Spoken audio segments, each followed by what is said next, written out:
कबीर नामम परम पुनीतम,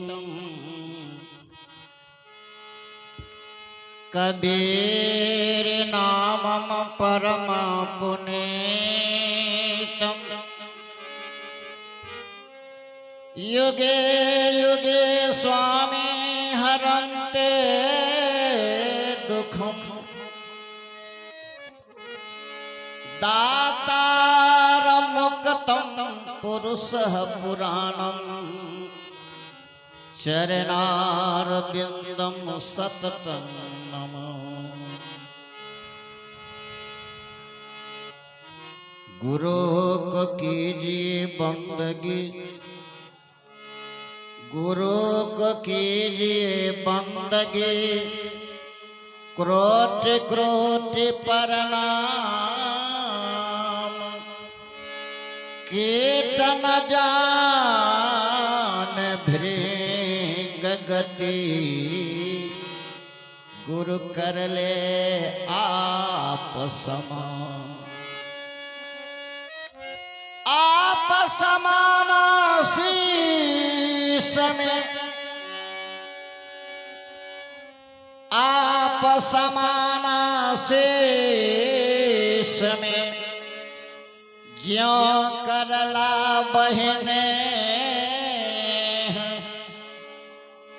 बिलगावे बिलगे नहीं। एक प्राण दुई देह। परम पूज्य विश्व वंदनीय सतगुरु कबीर साहब, आदरणीय आगंतुक संत महापुरुषों, समारोह में उपस्थित सज्जनों, धर्मशील माताओं एवं बहनों, नौजवान साथियों, बच्चे एवं बच्चियां एवं मान सौर के हंसगण, बड़ी सौभाग्य की बात है जो समस्तीपुर जिला के अंतर्गत ठीका ग्राम की पावन धरती पर जो मास्टर साहब रामदेव दास जी की द्वारा आज यह सद्गुरु ज्ञान सत्संग समारोह का आयोजन किया गया है, जो आप लोगों ने बहुत देर से हमारे सहरसा जिला से आए हुए पचकथिया स्थान से महात्मा ब्रह्मदेव साहब जी के द्वारा आप लोगों ने भजनोपदेश के माध्यम से, प्रवचन के माध्यम से सतगुरु कबीर साहब की वाणियों को आप लोगों ने शब्दार्थ के द्वारा समर्पण किए हैं। तो आइए साहब कबीर के विचारों में से एक दो पंक्ति में आप सबों के बीच में रख रहा हूं। बोलिए विश्व वंदनीय सतगुरु कबीर साहेब की। तो सर्वप्रथम इस अधमदास की तरफ से संतों को चरणा बिंद में त्रिवार साहेबंदगी साहेबंदगी साहेबंदगी। कोई भी कार्य होता है उसका मूलभूत कारण होता है, जो कार्यों का ही गुण कार्यों में समाहित होता है, जिसे हम लोग सत्संग कहते हैं। तो सत्संग उसे माना गया है जो सत्य जोड़ संग, यानी कि सत्य परमात्मा ईश्वर, जिनको हम लोग सदगुरु भी कहते हैं, गॉड कहते हैं, कोई खुदा कहते हैं, कोई भगवान कहते हैं, कोई ईश्वर कहते हैं, कोई परमात्मा कहते हैं। तो जिस गॉड खुदा परमात्मा ईश्वर के द्वारा हम इस संसार में मानव शरीर लेकर के आए हैं, तो सबसे पहले मानव का उद्देश्य होता है, मानव का जो है कर्म होता है कि सबसे पहले उसी मालिक के द्वारा जो हम आए हैं तो उसी को नाम चिंतन स्मरण करें और उन्हीं के नाम चिंतन करते उसमें संलग्न हो जाए, संगाहित हो जाए। उसी प्रकार से सत्संग में आए हुए हैं तो उस परमात्मा के अधीन उनके गोद में बैठ करके उनके नाम स्मरण चिंतन जो करते हैं, संत महापुरुष जो आपको सर्व शब्दांत के द्वारा सर्वपान कराते हैं, उसमें संलग्न हो जाना, यानी कि मिल जाना, शब्द में समाहित हो जाना। इसीलिए कहते हैं सदगुरु कबीर कि जो सत्य जोड़ संग, यानी कि सत्य परमात्मा ईश्वर, और सत्संग का समय होता है विशेष लेने की कोई आवश्यकता नहीं है। सत्संग का समय होता है पल भर का। भर रात दिन अगर भजन होता रहे या प्रसंग के माध्यम से हो या प्रवचन के माध्यम से हो या भजन के माध्यम से हो, भर रात होते रहेगा तो यह सत्संग नहीं है। सत्संग का समय होता है पल भर। अगर पल भर सत्संग के द्वारा ही हम मानव जीव को कल्याण हो जाएगा तो भर रात करने की कोई आवश्यकता नहीं है। इसके संबंध में साहेब भी इशारा करते हैं, जो सत्संगत आधी घड़ी सुमिरन बरस 50, एक रहट की बारसा उपजही 12 मास। जो सत्संग का समय है आधी घड़ी और सुमिरन का समय है कितना 50 वर्ष। तो उस 50 वर्ष में आप कौन सा नाम का सुमिरन करेंगे? तो कोई राम नाम का सुमिरन करते हैं, कोई कृष्ण को करते हैं, कोई महादेव को कहते हैं, माने कोई भी नाम का सुमिरन 50 वर्ष करते हैं।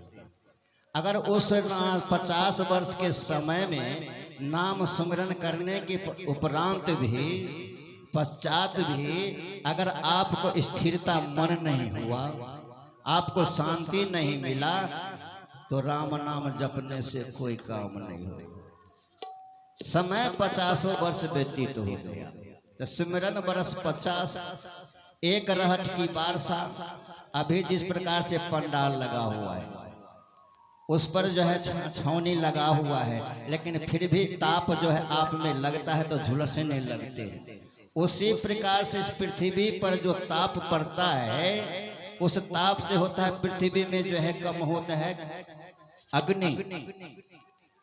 अग्नि उत्तेजना बढ़ने लगता है। उस ताप को जो है शांति करने के लिए, शीतल बनाने के लिए जल की आवश्यकता है। उसी प्रकार से मानव को भी आत्मा में शांति पाने के लिए वास्तविक सत्संग की आवश्यकता है, जिससे मानव को आत्मा में शांति मिल सकती है। तो सुमिरन बरसा, एक रहट की वर्षा की बात है। और उपजही 12 मास। अगर इस पृथ्वी पर जल की वर्षा न हो तो किसी प्रकार अन्न होगा? कितना जो है पेड़ पौधे जो है मूर्छित होने लगता है, सूखने लगता है। अगर पानी उसमें अगर पड़ेगा तो हरा भरा होने लगता है। उसी प्रकार से पृथ्वी को अगर जलमग्न करना है तो संसार के जितने भी दमकल बोरिंग पंपिंग सेट हो उसको अगर चालू अवस्था में 1 वर्ष नहीं 50 वर्ष तक अगर छोड़ दिया जाए तो पूरे पृथ्वी को जलमग्न नहीं कर सकता है। पूरे पृथ्वी को जलमग्न कर सकता है? करेगा? नहीं करेगा। अगर पल भर का बारिश होगा तो पूरे पृथ्वी को जलमग्न कर सकता है। उसी प्रकार से सदगुरु कबीर मानव को इशारा करते हैं, जब पल भर सत्संग के द्वारा ही तुझको आत्मा में शांति मिल सकती है। बोले सदगुरु देव की। सदगुरु कबीर साहब का एक और पक्ति है, जो करबा करबा मीठा मीठा सब कोई चखे। मीठा मीठा सब कोई चखे, करवा चखे न कोई। कहे कबीर जो करवा चखे तो सबसे मीठा हो। सदगुरु कबीर साहब का जो वाणी है कड़वी है, जो उनको उस वाणी को चख लिए वो सबसे मिश्री समान, चीनी के समान, गुड़ के समान, शक्कर के समान, ईख के समान बन गए। जब चखे तब ना। और आप जो चखते हैं उस करवा शब्द को तो आप मीठा बनना नहीं चाहते हैं, क्योंकि आपने तो पान किया है, रस को चूस लिया है। ईख को जो है चूस लिए तो वह मीठा होता है। गुड़ को चख लेते हैं तो कहता यह मीठा है। मिश्री को चखते हैं तो कहते ये मीठा है। चीनी को चखते हैं तो ये मीठा है, लेकिन वह मीठा सारा फेल हो जाएगा। करवा जब खिएगा तो सबसे मीठा बन सकते हैं, लेकिन मीठा बनने का भी दवा आपके पास है। मीठा बनने का भी दवा आप ही के पास है, दूसरे के पास जाने की कोई आवश्यकता नहीं है। दूसरे के पास में जाएंगे तो मीठा बन सकते हैं? नहीं बनेंगे। कैसे? अपने आप मीठा बन सकते हैं। उसके लिए सबसे पहले आपका बोली होना चाहिए। आपका वाणी वैसा होना चाहिए, क्योंकि सदगुरु कबीर कहते हैं कि मीठा सबसे बोलिए, मीठा सबसे बोलिए, सुख उपजे चहु ओर। अब बासी करण एक मंत्र है, तजिए वचन कठोर। ये जो आपका वाणी है, कड़वी है, खोटा वाणी है, इस वाणी को जब तक नहीं हटाइएगा तब तक आप मीठा नहीं बनेंगे।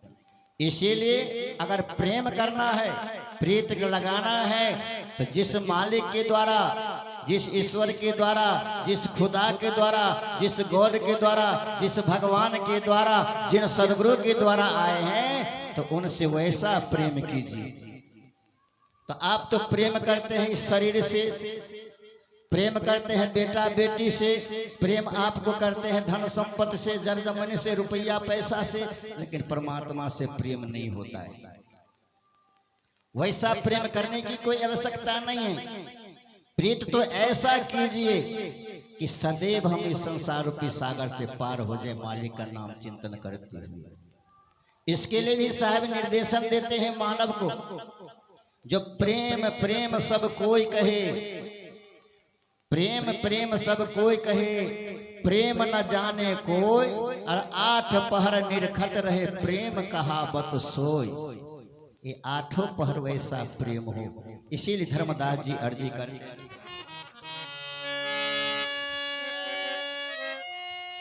मैं अपराधी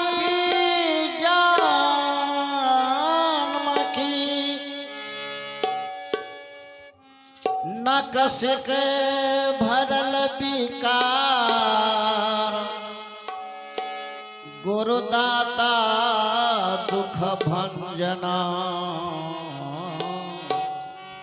गुरु मेरो करहूं उबार। जब आप सारे दुख को जो है,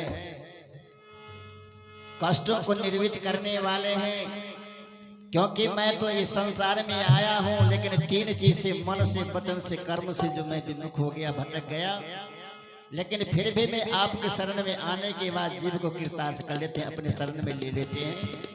इसी प्रकार से मैं भटक रहा था, मैं आपके शरणाबिंद में आया, मुझे आप चरण में ले लीजिए। इसलिए धर्मदास जी अर्जी करते हैं, गहब चरण हम तो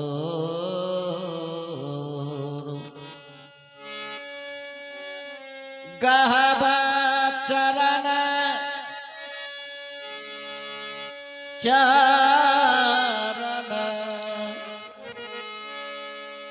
गहब चरण हम तोर साहब, साहब गहब चरण हम तो